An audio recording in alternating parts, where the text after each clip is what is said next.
সালাতের মূল স্পিরিট আপনারা বোঝেন। সালাত আমরা আহলে হাদিস হানাফি সবাই, রুকুতে ইতমিনান হলো কিনা, সেজদার তাসবিহ বেশি হলো কিনা, চোখে পানি আসলো কিনা, সূরার অর্থগুলো বুঝলেন কিনা, সেজদার তাসবিহগুলো বাড়াতে পারলেন কিনা, দোয়াগুলো বেশি হলো কিনা, এটা নিয়ে আমরা কেউ মাথা ঘামাচ্ছি না। নামাজের ভিতরে আমি আল্লাহর সাথে কতটুকু কথা বলতে পারলাম, এটা নিয়ে আমরা মাথা ঘামাচ্ছি না। ছোট ছোট মশলা নিয়ে মারামারি করছি। আমার অনুরোধ হলো, আপনি মুসল্লিদেরকে নামাজের রোহানিয়ত, রূহটাকে শিক্ষা দেন।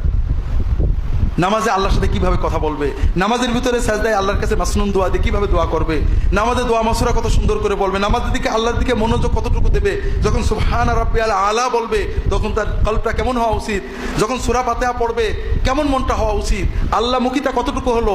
আমরা যেন মুনাফিকদের মতো হয় না, যাদের ব্যাপারে আল্লাহ কোরআনে বলেছেন ওয়ালা ইয়াতুনা সালাতা ওয়ালা ইল্লা হুম কুসালা ওয়ালা ইয়াযকুরুনা আল্লাহ ইল্লা কালিলা।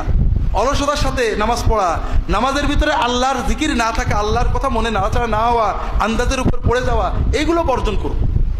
আল্লাহর সাথে প্রিয়তম সম্পর্ক নামাজ, এটা মানুষকে বোঝান। নামাজ ছাড়া মুসলমান হওয়া যায় না, নামাজ ছাড়া আল্লাহর কাছে যাওয়া যায় না। নামাজ পড়লে আমরা সব পাবো, নামাজ পড়লে আখেরাত পাবো, নামাজ পড়লে দুনিয়া পাবো, এইটা বোঝাতে হবে। এটা আমাদের দাওয়াত, মুসল্লিদের বোঝান। আমাদের নামাজগুলো নবীজির মতো হোক।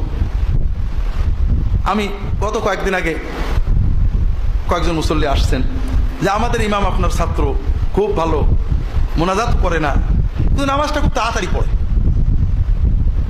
তাহলে যে আমার ছাত্র এরকম করবে, এটা তো ঠিক না। কারণ সুন্নত হলো কেমন দেখেন, এটা রাসূলুল্লাহ সাল্লাল্লাহু আলাইহি ওয়াসাল্লাম হাদিসে আছে, আমার একবার জীবনে ঘটছিল, এরপর আর করিনি।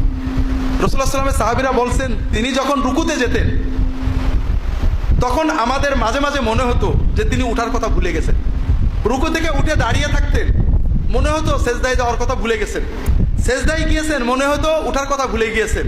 বসতেন, মনে হতো আবার সিজদার কথা ভুলে গিয়েছেন। তা আমি যখন সৌদি আরবতে আসলাম, এই মসজিদে নামাজ পড়াতাম, আমার হাদিস বিভাগের ছাত্র এই নয়ন কলেজে থাকতো, ফজরের নামাজে তখন তো ওই অভ্যাস ছিল, দুই সেজদার মাঝখানে রব্বে গফিরলি ওয়ারহামনি ওয়ারযুকনি ওয়াহদিনি ওয়াআফিনি ওয়াফু আন্নি ওয়াজবুরনি ওয়ারফানি পড়তাম। এখন ভয় পড়ি না, একটু কম করে পড়ি। তো পিছন থেকে দেখে লোক পাতেছে, আমার ছাত্র হাদিস বিভাগের ছাত্র, পিছন থেকে লোক পাতেছে। তা বুঝলাম যে কাজটা খুব অন্যায় হয়ে গেছে। পরে আস্তে আস্তে বাঙালি নামাজ করে নিছি। একজন বোধ আমাকে বলছে, ভাই আপনি যখন প্রথম নামাজ পড়তেন কি মজা পাতাম, এখন তো আপনার নামাজও বাঙালি নামাজ হয়ে গেছে। কি করবো ভাই, থাকি বাংলাদেশে, কি করবো। তা আসলে আমাদের সালাত হবে, সালাতের রুহটা হলো আসল। আপনি রুকুটা কত সুন্দর করে, আপনি কার সামনে রুকু দিয়েছেন? আল্লাহর সামনে। কাজে আমার চিন্তা হবে আর উঠবো না, মানে রুকুতে আসেন, আপনার নার্ভগুলো প্রস্তুত, কখন উঠবেন, আপনার চিন্তা উঠা না, আপনি গেছেন আর উঠবো না, উঠতে তোমার হবেই, কিন্তু আপনি শান্ত হয়ে যাবেন, নার্ভগুলো শান্ত হয়ে যাবে। মুসল্লিদেরকে এইভাবেই নামাজ শেখাতে হবে, বোঝাতে হবে। আপনার নামাজটা এরকম হবে, আপনার পিছনে দুর্বল এবং সবল থাকবে, কিন্তু আপনার নামাজটা মধ্যম হবে। আনাস ইবনে মালিক রাদিয়াল্লাহু তাআলা আনহু থেকে বর্ণিত, উমাইয়া যুগে, এজিদের যুগে মদিনার গভর্নর আসে উমাইয়া শাসকদের পক্ষ থেকে, আর গভর্নর নামাজ পড়াবে, ইমামতি করবে। মদিনার মসজিদের ইমাম কি হবে? যে গভর্নর হবে। নামাজ একটু ঝটপট পড়াতেন। উমাইয়া যুগে নামাজে উমাইয়া আমিররা একটু আমাদের বাঙালিদের মতো ঝটপট ছিলেন। এমন সময় ওমর ইবনে আব্দুল আজিজ রাহিমাহুল্লাহ মদিনার গভর্নর হয়ে আসলেন, তিনি নামাজ পড়াতে লাগলেন। আনাস ইবনে মালিক রাদিয়াল্লাহু তাআলা আনহু অনেক দিন পরে নবীজির নামাজের স্বাদ পাইলেন। তিনি বলতেন, এই যুবকটা আসার আগ পর্যন্ত নবীজির নামাজের মজা আর পাইতাম না।